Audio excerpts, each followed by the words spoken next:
Primero fueron los ancianos ricos. Los atacaba en sus propias casas con un martillo, les robaba sus pertenencias y desaparecía en la noche de Seúl. Pero entonces, algo cambió. Su novia, que trabajaba como escort, lo abandonó. Y la furia que sintió redirigió su violencia hacia un nuevo objetivo. Dejó de atacar ancianos.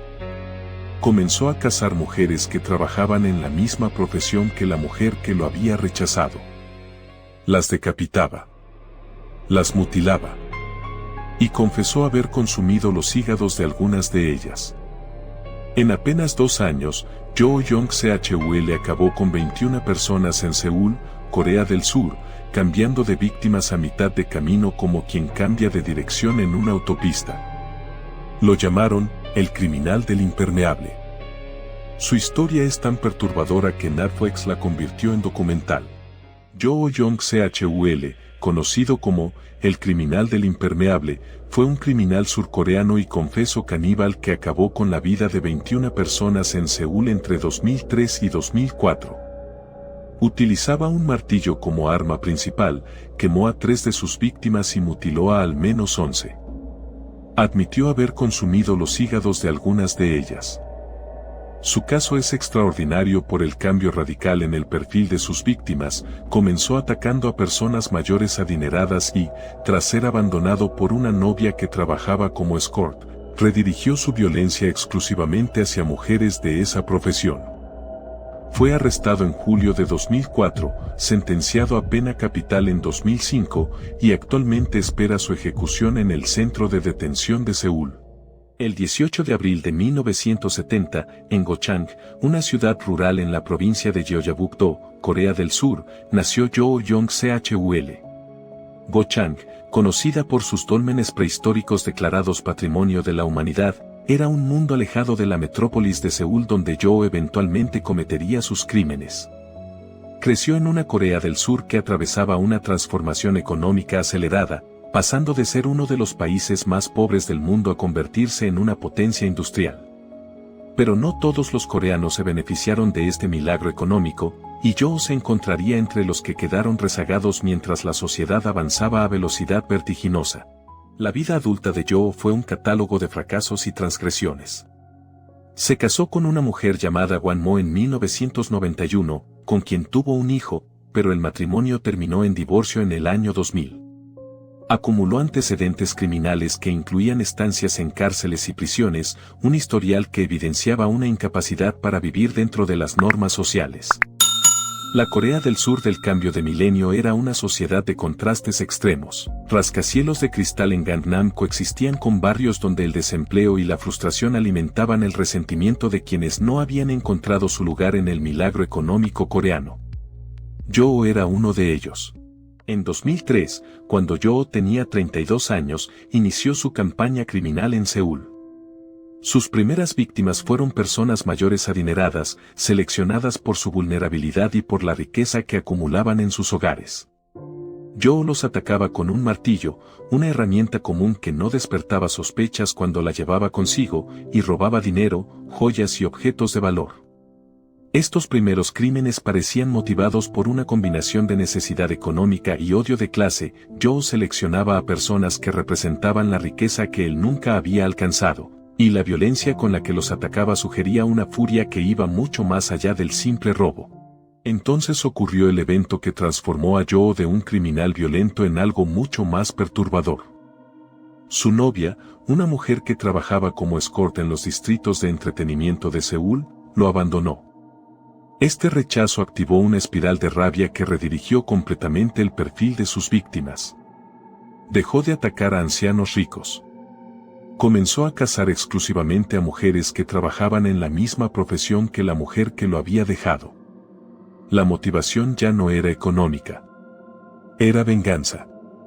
Una venganza que no se dirigía contra la mujer específica que lo había rechazado, sino contra todas las mujeres que representaban lo que ella era. La segunda fase de los crímenes de Jo fue significativamente más violenta que la primera. Ya no se limitaba a golpear con el martillo. Decapitaba a sus víctimas, las mutilaba y quemó a 3 de ellas. Confesó haber consumido los hígados de algunas, un acto de canibalismo que añadía una dimensión de horror que la sociedad coreana nunca había enfrentado.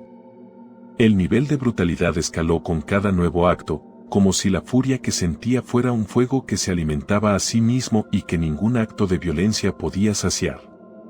En apenas 2 años, Joe acumuló 21 víctimas, alternando entre los dos perfiles que había establecido. Seúl, una de las ciudades más seguras y tecnológicamente avanzadas del mundo, se encontró enfrentando un terror que parecía pertenecer a otra época.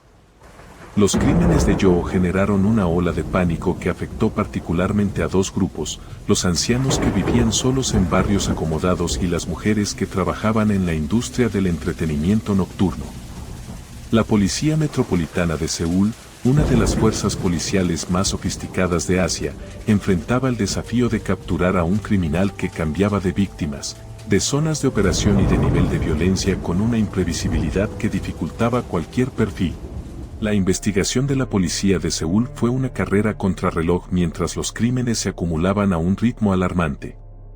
Los detectives enfrentaban el desafío adicional de que inicialmente no vinculaban los crímenes contra ancianos con los crímenes contra las escorts, tratándolos como casos separados.